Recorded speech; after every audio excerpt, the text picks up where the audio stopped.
The United Kingdom will get yet another prime minister, their third in 3 months, after current PM Liz Truss threw in the towel today.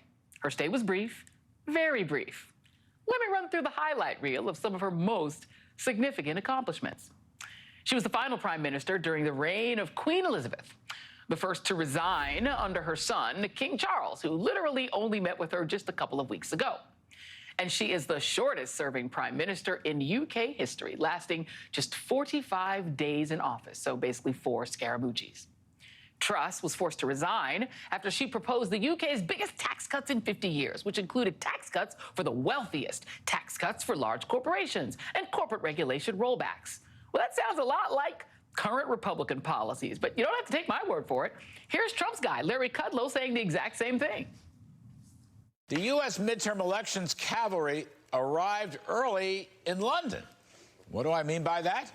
Well, the new British Prime Minister Liz Truss has laid out a terrific supply-side economic growth plan, which looks a lot like the basic thrust of Kevin McCarthy's Commitment to America plan. Liz Truss is basically operating a Reagan-Thatcher-Trump economic policy.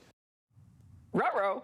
Now, I should point out that the markets did not agree with my good friend, Mr. Kudlow. In fact, they freaked. Her proposals triggered a major sell-off in government bonds that was so extreme that the Bank of England had to step in. I mean, the markets were so spooked that the International Monetary Fund issued an unprecedented rebuke of the proposed tax cuts. Folks, it was bad, like real bad. And based on Mr. Kudlow's logic, we can look forward to the same thing here in the good old USA.